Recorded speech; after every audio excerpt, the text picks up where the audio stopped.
በስመ አብ ወወልድ ወመንፈስ ቅዱስ አሐዱ አምላክ አሜን። ታኅሳስ 28 እና 29 የበዓላት ሁሉ ራስ የሆነች እጅግ የከበረች የጌታችን የአምላካችን የኢየሱስ ክርስቶስ የልደቱ በዓል በእነዚህ ሁለት ቀናቶች በታላቅ ድምቀት ትከበራለች። ከቅድስት ሥላሴ አንድ ወልድ መዋረዳችን አይቶ ከሰማየ ሰማይ ወርዶ ባሕሪውን ዝቅ አደረገና መጥቶ በድንግል ማኅፀን አደረ። ከብቻዋ ኀጢአት በቀርም እንደኛ ሰው ሆነ። ነቢያት ትንቢት እንደተናገሩለት በቤተልሔም ተወለደ። ፈጽሞ ማዳንን ወገኖቹም አደረገን። ቅዱስ ኤፍሬም አምላክን የወለደች በድንጋሌ ሥጋ በድንጋሌ ነፍስ የጸናች ክብርት እመቤታችን አምላክን ከመውለዷ ከ1520 ዓመት በፊት የፈላስፎችን የፍልስፍና መጽሐፍ ሕግ መርምሮ የሚያውቅ በለዓም የሚባል አንድ ታላቅ ፈላስፋ ነበር። እርሱም የፈላስፎች ሁሉ አለቃ ነው። ከዕለታትም በአንደኛው ቀን ከአዳም እስከ ሙሴ ዘመን ያሉትን የሰዎች ትውልድ ቁጥር የያዙ የፍልስፍና መጻሕፍትን ሁሉ ሰበሰበ። ዳግመኛም እስከ ዓለም ፍጻሜ ድረስ በየጊዜው የሚነሱትን የሰዎች ቁጥርና ትንቢት የያዘ መጻሕፍትን አቅርቦ መረመረ። እነዚህንም መጻሕፍት ገልጦ ሲመረምር በውስጣቸው አምላክን የወለደች ክብርት እመቤታችንን አገኛት። ባገኛትም ጊዜ እርሷ ድንግል ስትሆን ልጇ ክርስቶስን ታቅፋ አያት። በአጠገቧም ታላቅና ብሩህ ኮከብ ነበረ። በዚያም ጊዜ በለዓም ደቀ መዝሙሩን ዘረደሸትንና ከእርሱ በታች ያሉትን ፈላስፎች ሁሉ ሰብስቦ በብራናው ላይ የተሳለውን የእመቤታችንንና የልጇ የመድኃኔዓለምን ስዕል በአጠገባቸው ያለውን ኮከብ አሳያቸው። ፈላስፋው መሰንግልም በእርሱ ዘንድ ለተሰበሰቡት ፈላስፎች ይህ ኮከብ በእናንተ ዘመን ወይም በልጆቻችሁ ዘመን ምልክት ቢያሳይ ወይም ቢገለጥ የዛ ጊዜ ድንግል ከነልጇ ወዳለችበት መርቶ ያደርሳችሁ ዘንድ እርሱን ተከተሉት አላቸው። ይህንንም ምልክት ከነገራቸው በኋላ ፈላስፋው በለዓምና የእርሱ ተከታዮች ሁሉ ሞቱ። ነገር ግን በሕይወት ያሉትና ከእርሱም በኋላ የተነሱት ፈላስፎች ያቺን ስዕል በቤተ መዛግብት ውስጥ አኖሯት። ያቺም ስዕል ለሚጎበኛት ሁሉ በኋላኛው ዘመን የሚደረገውን አባቶቻቸው የተናገሩትን ትንቢት ይነግራቸው ነበር። ከ1500 ዓመታት በኋላ ጌታችን በቤተልሔም ሊወለድ 2 ዓመት ሲቀረው ያ ኮከብ በሀገራቸው ላይ በግልጽ ታየ። በዚያ ጊዜም ያንን ስዕል ከቤተ መዛግብታቸው አወጡና በስዕሉ አጠገብ ያለውን የኮከብ ስዕል ቢመለከቱ በአየር ላይ ከተገለጸላቸው ኮከብ ጋር አንድ መልክ ወይም ትክክል መሆኑን አረጋገጡ።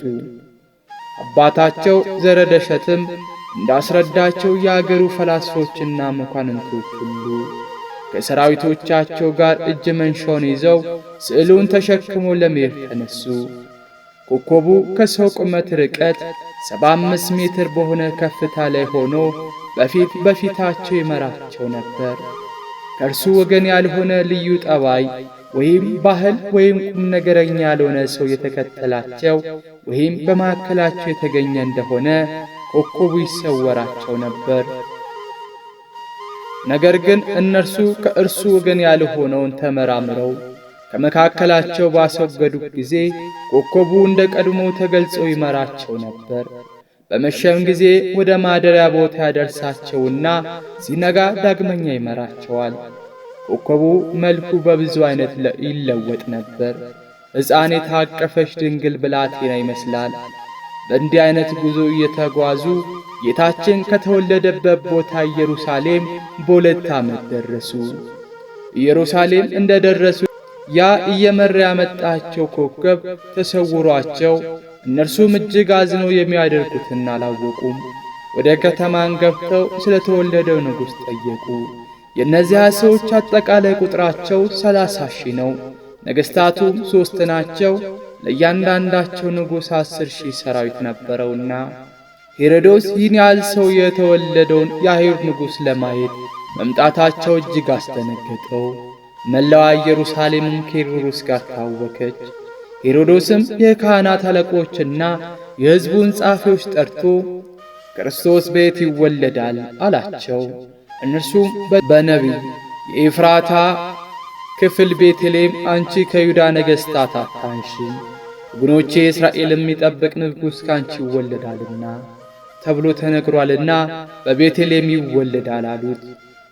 ከዚህም በኋላ ሄሮድስ ሰብአ ሰገልን ጠርቶ ኮከቡ የታየበትን ዘመን ከእነርሱ ተረዳ።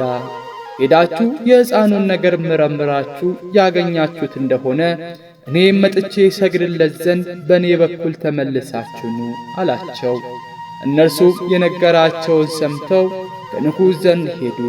እነሆ ያ በምሥራቅ ያዩት ይመራቸው የነበረ ኮከብ ዳግመኛ ወደ ቤተልሔም እስኪያደርሳቸው ድረስ ይመራቸው ነበር። ሕፃኑም ካለበት ዋሻ ላይ ደርሶ ቆመ። ኮከቡንም ባዩ ጊዜ እጅግ ደስ አላቸው። ሕፃኑንም ድንግል እናቱ በክንዷ እንደታቀፈችው እነርሱ ከያዙት ስዕል ጋር አንድና ትክክል ሆኖ ባገኙት ጊዜ እጅግ አደነቁ። ፈጽሞም ተደሰቱና እጅ ነሱት፣ ወድቀውም ሰገዱለት። ሳጥናቸውንም ከፍተው ወርቅ፣ ዕጣን፣ ከርቤውን፣ እጅ መንሻውን አቀረቡለት። ከዚህም በኋላ ወደ ርጉም ሄሮድስ እንዳይመለሱ በሕልም ተረድተው በሌላ መንገድ ወደ አገራቸው ተመለሱ።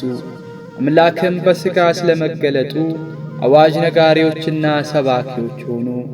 ይህችም ዕለት ነቢዩ ኢሳይያስ እንዲህ ብሎ ትንቢት የተናገረላት ናት።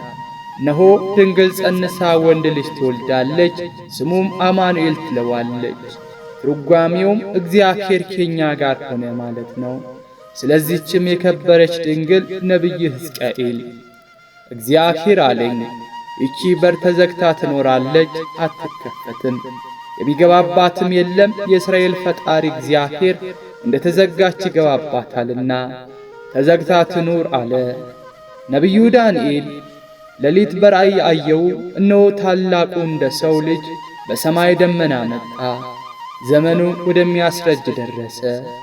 ከፊቱ አቀረቡት፣ የዘላለም አገዛዝ ጌትነት መንግሥት ተሰጠው። ሕዝቡና አሕዛብ ሁሉ መንደር መንድረው የሚኖሩትና ነገዱም ነገሥታቱም ሁሉ ይገዙለታል። አገዛዙ የዘላለም አገዛዝ ነው፣ መንግሥቱም የማያልፍ የማይጠፋ ነው አለ። ዳግመኛ ኢሳይያስ እግዚአብሔር እንደኔ የሥጋ መጋረጃ በመጋረድ ተገለጠልኝ አለ። አሁን ደግሞ አዲስ ሰማይ አዲስ ምድር እሠራ ዘንድ አለኝ አለ። ሁለተኛው በእሴይ ሥር በትር ትወጣለች፣ ከእርሷም ጽጌ አበባ ይወጣል አለ። ዳግመኛ ሕፃን ተወልዶልናልና ወንድ ልጅም ተሰጥቶልናልና ይኸውም ሥልጣን በጫንቃው የሆነ ክርስቶስ ነው። ስሙ ድንቅ መካር፣ ኃያል አምላክ፣ የዘላለም አባት፣ የሰላም አለቃ ይባላል አለ። ነቢዩ ኤርምያስም ስለ እግዚአብሔር በዚያ ወራት ለዳዊት ብርሃንን አወጣለሁ፣ በምድርም የቀና ፍርድን ያደርጋል፣ እግዚአብሔር ያመኑትን ያድናቸዋል አለ። ኤልሳም የእግዚአብሔር ከሰማይ ይወርዳል፣ በእስራኤል ልጆች አደባባይም በመመላለስ ለሕዝቡ እውነትን ያስተምራቸዋል፣ ከአብርሃም ልጅነት ልዩ ከሆነ ወገኖች በቀር አሕዛብ ሁሉ ይታዘዙለታል አለ። ናሆምም እግዚአብሔር በእኔ አርያ ይመጣል፣ ልብሱም እንደ ልብሴ ነው አለ። ኢዮኤል የእግዚአብሔር ዙፋን የሆነች ብላቴና ድንግልን አየው። እርሷ እንደ እሳት ያለባት ነበር። ስለ እርሷ ይህቺ ማናት ብዬ ኪሩብን ጠየቅሁት። እርሱም ከአዳም ልጆች የተመረጠች የእግዚአብሔር ዙፋን ይህቺ ድንግል ናት፣ በእርሷ የተጎሳቆሉ አሕዛብ ይድናሉ፣ ላመነባትም ረዴትና መጠጊያ ናት ብሎ ነገረው። ዳዊትም በመዝሙሩ እግዚአብሔር አንተ ልጄ ነህ፣ ዛሬ በተዋህዶ ወለድኩ አለኝ። ለምነኝ አሕዛብን ርስት አድርጌ እሰጥሃለሁ፣ ግዛትን በመላው ዓለም ነው። ዳግመኛ አብ አለ፣ ቀዳማዊ ወልድ በኃይል ቀን ካንተ ጋር ሳለሁ ከአጥቢያ ኮከብ በፊት ከሆድ ወለድኩ። እንደ መልከ ጼዴቅ ሥርዓት አንተ የዓለም ሁሉ አገልጋይ ካህን ብሎ እግዚአብሔር ማለ። ከማለም አይጸጸትም። ቤዛ ይስሐቅ በግ ከእህቱ ምጸሳቤቅ እንደተገኘ ለእስራኤል በበረሃ ውስጥ ከእህቱም አለት ውሃ እንዳፈለቀ የደረቀ የአሮን በትር እንደለመለመችና እንዳፈራች በሰምሶም እጅ ውስጥ ከአህያ መንጋጋ አጥንት ውሃ እንዳፈሰሰ እንዲሁም የጌታችን ልደት በእህቱም ድንግልና ሆነ። በጸጳጦስ ውስጥ እሳት እንደነደደች እጺቱም እንዳልተቃጠለች እንዲሁ የመለኮቱ እሳት ድንግልን አላቃጠላትም። ነቢያት በትንቢታቸው በሬ የገዢውን አህያ የጌታውን ጋጥ አወቀ። አቤቱ ድምፅን ሰምቼ ፈራው፣ ሥራህን አይቼ አደነቅሁ። በሁለት እንስሳ መካከል አየሁ ብለው እንደተናገሩት ጌታችን በበረት ውስጥ አህያና ላም ትንፋሾቻቸውን ገብረውለታል። የሌሊቱን ቁር ለመግለጽ ነው።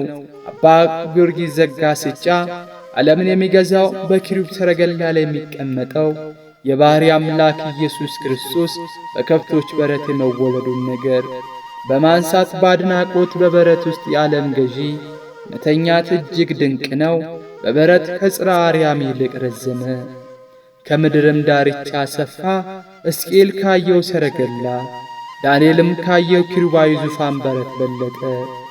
በረት ነባባዊ ለሆነ መሥዋዕት መሻተቻ መንበር ሆነ። ይኸውም የቅድስቲቱ እምቦሳ ልጅ ንጹሕ በግ ነው። ሰማይና ምድር የማይወስኑት በረት ቻለው ወሰነውም አለ። በሌሊት መንጋቸውን የሚጠብቁ እረኞች ነበሩ። መልአኩ መጥቶ እንዲህ አላቸው፣ እነሆ ለሕዝብ ሁሉ የሚሆን ታላቅ ደስታ የምሥራች ነግራችኋለሁና አትፍሩ።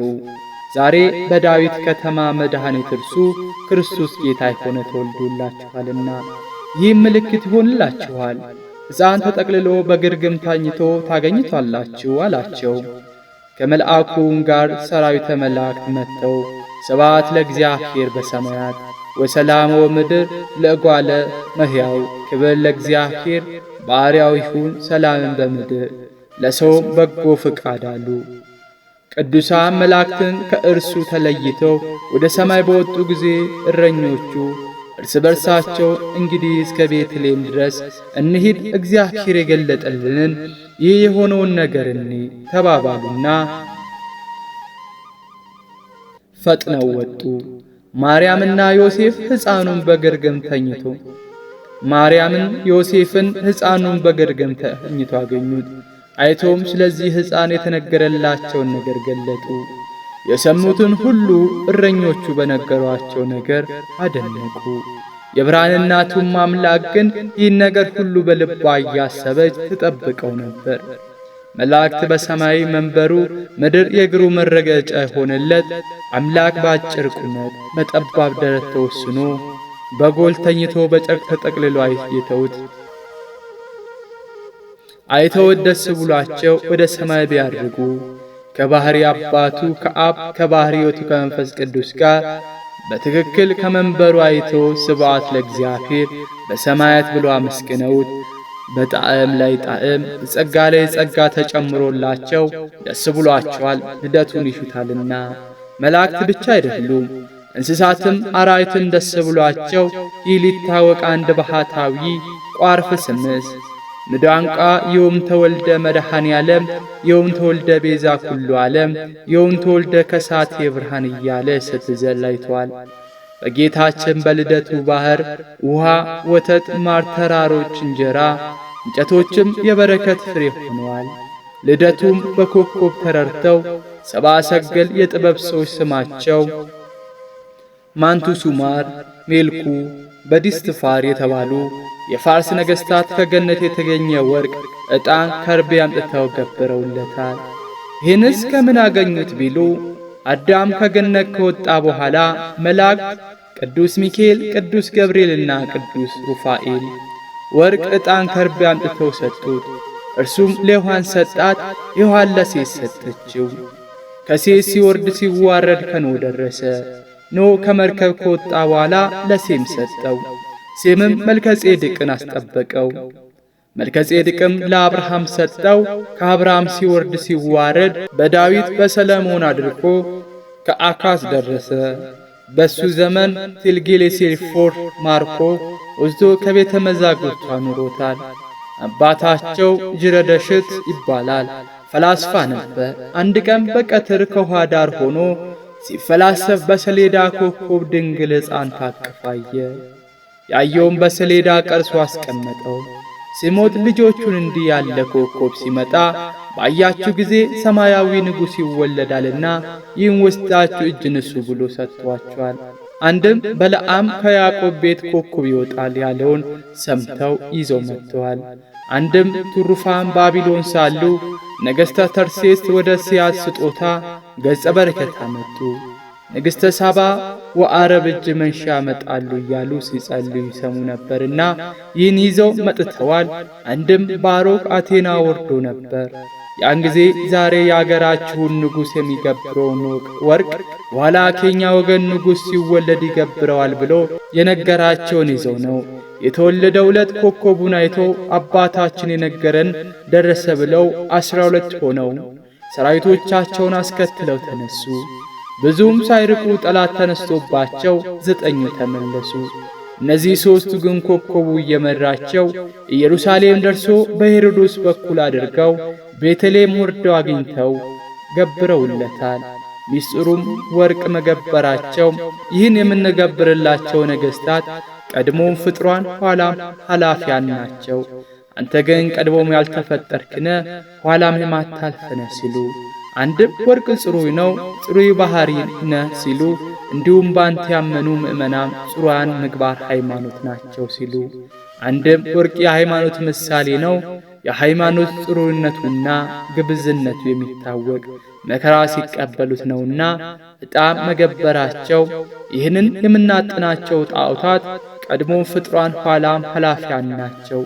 አንተ ግን ቀድሞም ያልተፈጠርክ ኋላም የማታልፍነ ሲሉ፣ አንድም ዕጣም ምዑዝ ነው አንተ በባህሪው ምዑዝ ነህ ሲሉ፣ እንዲሁ ደግሞ በአንተ የሚያምኑ ምእመናን ምዑዛን ምግባረ ሃይማኖት ናቸው ሲሉ፣ አንድም ዕጣን የተስፋ ምሳሌ ነው።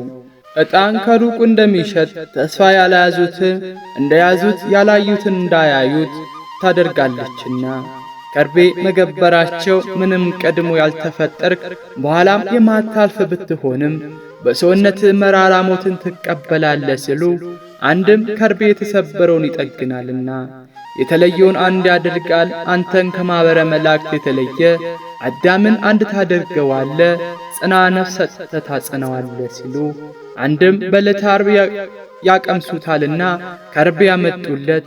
ከርቤ የምእመናን ምሳሌ ነው፣ በፍቅር አንድ ይሆናሉና። ከርቤ የፍቅር ምሳሌ ነው፣ ከእርሱ አንድ እንደሚያደርግ ፍቅርም አንድ ታደርጋለችና። በአጠቃላይ 70 ሰገል ወርቅ፣ ዕጣን፣ ከርቤ የገበሩለት ሃይማኖት፣ ፍቅር፣ ተስፋ ገንዘቦች ናቸው ሲሉ ነው።